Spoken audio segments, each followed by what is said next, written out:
வணக்கம். வளம். இன்னைக்கு உச்ச நீதிமன்றத்துல மாண்புமிகு நீதியரசர் தலைமை நீதிபதி கவாய் அவர்கள்ட்ட ஒரு விசாரணை வருது. அது இந்த கஜிராகோ கோயில்ல இருக்கக்கூடிய விஷ்ணுவோடைய சிலை இருக்கு பாத்தீங்கல்ல, அந்த சிலை வந்துகிட்டு ஒழுங்காக பராமரிப்பு செய்யப்படவில்லை. ஆகையால் இது தொல்லியல் துறையில இருக்கக்கூடிய கண்ட்ரோல் இருக்கிறனால அதை முழுமையாக பராமரிப்பதற்கான உத்தரவை நீங்கள் இட வேண்டும். ஏனென்றால் நான் ஒரு விஷ்ணு பக்தன், என் மனம் புண்பட்டு விட்டது அப்படின்னு சொல்லி வழக்க போட, அதுக்கு அவர் சொல்லியிருக்கக்கூடிய பதில் தரமா இருந்தது. சோசியல் மீடியால மிகப்பெரிய வைரலாக அது உருவாகிட்டு இருக்கு. அதற்கு அவர் என்ன கொடுத்திருக்காரு ரிப்ளை அப்படிங்கிறத நாம பார்க்கலாம்.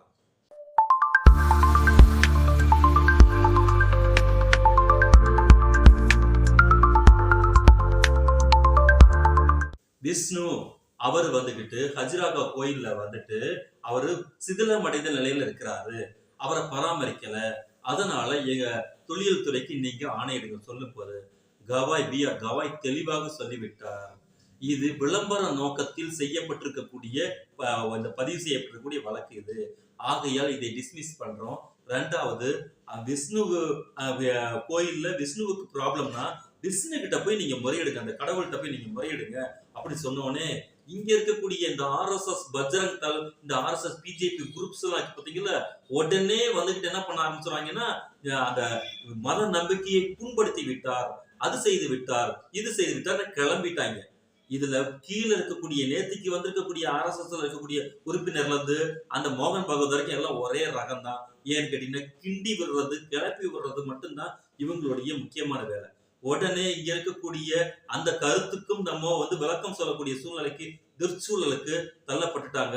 அதன் அடிப்படையில் கபில் சிபில் கூட சொன்னாரு, அனைத்து மத நம்பிக்கைகளின் மீதும் அதிக மரியாதை வைத்திருப்பவர் நமது மாண்புமிகு தலைமை நீதிபதி அவர்கள் அப்படின்னு அவர் ஒரு விளக்கம் சொல்ல, மற்ற சொலிசிட்டர் ஜெனரல் வேற இவர் ஒரு விளக்கம் சொல்லியிருக்கிறாரு. அனைத்து மதங்களையும் மதிப்பவன் நான், அனைத்து நம்பிக்கைகளையும் மதிப்பவன் நான் சொல்லி அவங்க சொல்லியிருக்காங்க. நாம தெரியாம தான் கேள்வி கேட்கிறோம்.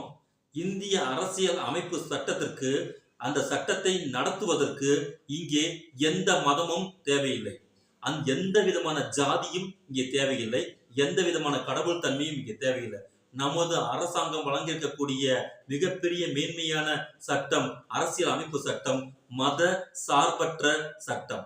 இந்த கவர்மெண்டை இந்த சட்டம், இந்த இந்தியாவை நடத்துவதற்கு வழி நடத்துவதற்கு மதம் தேவையில்லைன்னு மண்டையில நல்லா தேங்காய் ரெண்டா உடைக்கிற மாதிரி உடைச்சிருக்கும் போது, இங்கே இருக்கக்கூடிய மதங்களின் மீதான நம்பிக்கைகளும் அது சார்ந்த மதிப்புகளும் வேற்றுமையில் ஒற்றுமை அப்படிங்கிற ஒரு மிகப்பெரிய ஒரு உலகளாவிய அந்த தத்துவம், உலக மக்களுக்கு புரியாத அந்த தத்துவம் எந்த இடத்துல நீக்கமர நிறைஞ்சிருக்குன்னு கேட்டீங்கன்னா, தென்னாட்டில் தந்தை பெரியார் பிறந்த தென்னாட்டில் மிகப்பெரிய அளவுக்கு இங்க நீக்கமர நிறைஞ்சிருக்கு.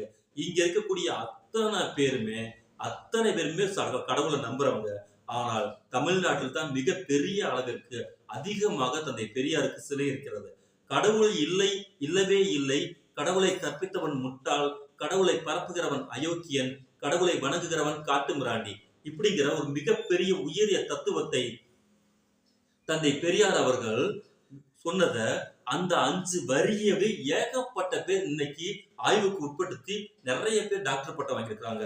அப்பேற்பட்ட அரிய தத்துவமான அந்த கல்வெட்டுகள், அந்த வார்த்தைகளை ஒவ்வொரு பெரியார் சிலைக்கு கீழையும் பொறிச்சு வச்சிருக்கிறாங்க.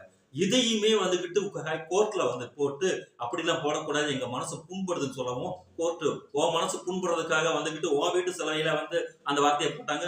அவர் சிலைக்கு கீழே தானே போடுறாங்க, அது அவர் சொன்னது தானே, அதனால மனு தள்ளுபடின்னு அதுவும் ஒவ்வொரு முறையும் நீதிமன்றத்துல போய் இந்த சனாதானிகள் சொல்லக்கூடிய இந்த குரூப்புகள், மட குரூப்புகள் ஃபுல்லா திட்டு வாங்கிட்டு வரும்போது, இந்த இந்தியாவில் தமிழ்நாட்டுல மிகப்பெரிய அளவுக்கு மக்கள் தந்தை பெரியாரை கொண்டாடுவதற்கு காரணம், கடவுளை மற என்று சொன்ன வார்த்தைக்கு பிறகு மனிதனை நினை, அந்த 2 எழுத்துக்குள்ளதான் இந்தியாவுடைய ஒட்டுமொத்த தத்துவமே உள்ள அடங்கியிருக்கு. மனிதனை நினைக்க வேண்டும் என்றால், அந்த மனிதன் நலமாக வாழ வேண்டும் என்றால், வளமாக வாழ வேண்டும் என்றால் அவனுக்கு சுயமரியாதை மிக மிக முக்கியம். ஜாதி இருக்கக்கூடிய நாட்டில் முதலில் சுதந்திரம் எப்படி கிடைக்கும் என்று தந்தை பெரியார் சொன்னார். அந்த மாதிரி இங்க சுயமரியாதை இருக்க வேணும்னு சொன்னா, அந்த சுயமரியாதைக்கு களங்கம் விளைவிக்கக்கூடிய எந்த செயலா இருந்தாலும் கேள்விக்கு உட்பட வேண்டும். அதன் அடிப்படையில இங்க அவர் சொல்லிருக்கக்கூடிய அந்த அரிய தத்துவம் மக்கள்கிட்ட நீக்கமர போய் சேரவும், அவருடைய அவருடைய தத்துவங்கள் எல்லா கருத்துக்களையும் தந்தை பெரியாருடைய கருத்துக்களை மக்கள் ஏத்துக்கல. ஆனா சுயமரியாதை தத்துவத்தை முழுமையா உள்வாங்கிட்டாங்க. பெரியாரிடம் பயணம் செய்யக்கூடிய அளவுக்கு மக்கள் வந்து 100 வருஷம் ஆச்சு. இதன் அடிப்படையில இங்க இருக்கக்கூடிய அந்த வேற்றுமையில் ஒற்றுமைங்கிற விஷயம் அங்க நமது உச்சநீதிமன்ற தலைமை நீதிபதி சொல்லியிருக்கும் போது மக்கள்கிட்ட அது அறிவு சார்ந்த விஷயமாக அந்த வார்த்தையை இது பண்ணார். உடனே இங்க இருக்கக்கூடிய அந்த RSS பிஜேபி குரூப்புகள் மட்டும்தான் கோவம் வருதுன்னா, விஷ்ணு அப்படிங்கிற ஒரு வார்த்தை, ஒரு கடவுள் இந்த உலகத்துல நீக்கமர நிறைஞ்சிருக்கிறாரு அப்படின்னு சொன்னா அந்த கடவுள் தானே அதுக்கு ரிப்ளை பண்ணணும். நாம என்ன பண்றோம், இந்து மதத்துல நாத்திகத்துக்கும் ஒரு இது இருக்கு. இவன் நாத்திகன் அப்படின்னா எங்கெல்லாம் நாங்களும் மனுஷங்க தானே. இந்து மதத்திலேயும் சனாதனிக்குள்ளேயே நாத்திகம் இருக்குல்ல உனக்கு.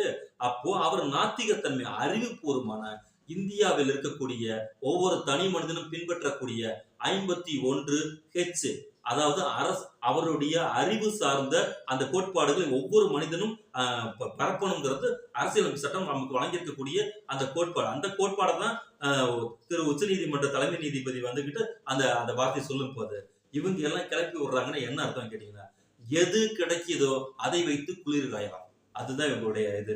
அது எவ்வளவு பெரிய நீதிபதி ஸ்தானத்துல இருந்தாலும் சரி, யாராக இருந்தாலும் சரி, எங்கள் நம்பிக்கைகளை புண்படுத்தி விட்டீர்கள்னா, உங்களுடைய நம்பிக்கைகளை நீங்கள் புண்படுத்தி விட்டீங்கன்னு சொன்னீங்கன்னா, எங்களுடைய வாழ்வியையும் நீங்கள் 2000 வருடங்களாக அழித்து விட்டீர்கள். இப்போதும் நசுக்குவதற்கான என்ன வேலையும் செஞ்சுக்கிட்டு இருக்கீங்க. அப்ப இதை நாங்கெல்லாம் கேள்வி கேட்க கூடாதா? இந்த மாதிரி கேள்வி கேட்டோம்னா நீ தேச விரோதி, சமூக விரோதி அப்படி இப்படின்னு எடுத்துக்கிட்டு நீங்க வர்றீங்கன்னா, அப்போ உண்மையிலேயே இந்த சமூகத்தை புண்படுத்தி நாசம் செய்பவர்கள் யார்? இதுதான் முக்கியமான விஷயம். இந்த இடத்துல நேத்திக்கு ராகுல் அவர்கள் எவ்வளவு பெரிய குண்டை தூக்கி போட்டு இன்னைக்கு மிகப்பெரிய பேசு பொருளாக திரும்பி அந்த ஞானேஷ்குமார் 7 நாள் உனக்கு கெடுனா, இங்க இது குரங்கு கிட்ட அப்பம் தின்ன கதையா போய் நின்றுச்சு. குரங்கு கிட்ட நீதி கேட்டவன் 2 பேரும் அப்பம் கொடுத்தவன் கடிச்சு எடை வச்ச கதையா போயிருக்குன்னா, இங்கே நிறைந்திருப்பது என்ன அப்படிங்கிறத முக்கியம். பாசிசம் எந்த வழியில் இந்தியாவுக்குள் நுழைந்தாலும், பாசிசம் எந்த வழியில் எந்த நாட்டிற்குள் நுழைந்தாலும் அந்த நாட்டுக்கு பிடிச்ச சாபக்கேடு என்பதை நமது கடந்த கால வரலாறுகள் அனைத்தும் நமக்கு உணர்த்தும். அதன் அடிப்படையில இந்தியாவை பிடித்திருக்கக்கூடிய இந்த பாசிசம் இருக்கு பாத்தீங்களா, திருட்டு ஓட்டு, இந்த திருட்டு ஓட்டை நிர்ணயிக்கக்கூடிய கள்ள ஓட்டை எல்லாத்தையும் எடுத்து அடிச்சுக்கிட்டு இன்னைக்கு நாங்க இன்னும் 40 வருஷம் இருப்போம், இன்னும் 50 வருடம் இருப்போம் அப்படி இப்படின்னு கொக்கரிப்பு பண்ணிட்டு இருந்தாங்கன்னா, இங்க நாமெல்லாம் என்னவா இருக்கணும்? எதுவுமே பேசக்கூடாதா? அதைத்தான் திரு உச்ச நீதிமன்ற தலைமை நீதிபதி அவர்கள் இந்த கவர்னர் விஷயத்துல கேட்டாங்க. நீங்க என்ன வேணாலும் பண்ணிக்குவீங்க, சட்டம் எல்லாம் பாஸ் பண்ணி கொடுத்தா எல்லாத்தையும் அப்படி கிடப்புல போடுவீங்க, எதையுமே கேட்க கூடாதா அப்படிங்கிற போது எதையுமே கேட்க கூடாது அப்படிங்கறது அவங்களுடைய கொள்கை. எதையுமே கேட்கக்கூடாது என்பதற்காக அத்தனை விஷயத்துக்கு மௌனமாக இருக்க முடியாது, எல்லாத்தையும் நாங்கள் கேள்விக்கு உட்படுத்துவோம் அப்படின்னு சொல்லி இந்த ஜனநாயகத்தின் மீது உயிர் இருக்கக்கூடிய அந்த உயிர் தன்மையை இப்போது இருக்கக்கூடிய நமது மாண்புமிகு உச்ச நீதிமன்ற தலைமை நீதிபதி அவர்களிடத்தை நம்ம பார்க்கிறோம். அவர்கள் எந்த விதமான அச்சுறுத்தல்களுக்கும் அவர் வந்துகிட்டு அடிபடிய கூடாது அப்படிங்கறத நம்மளுடைய விருப்பம். ஏன்னா மிகப்பெரிய இந்தியாவின் மிகப்பெரிய அதிகார அமைப்பை அவர் வைத்திருக்கிறார். அதனால் அதற்கு இணையான எதிர்ப்புகளை அவர் சம்பாதிப்பார். எத்தனைக்கும் மீறி அவர் நீதியை நிலைநாட்ட வேண்டும். அந்த நீதியின் பின்னால் இங்கே பல கோடி மக்கள் அவருடைய நம்பிக்கையின் அடிப்படையில் இருக்கிறார்கள். அதன் அடிப்படையில இன்னும் வீரியமான கருத்துக்களை, ஆரோக்கியமான கருத்துக்களை நமது உச்ச நீதிமன்ற தலைமை நீதிபதி எழுப்ப வேண்டும் என்பதுதான் நமது தாழ்மையான விண்ணப்பம்.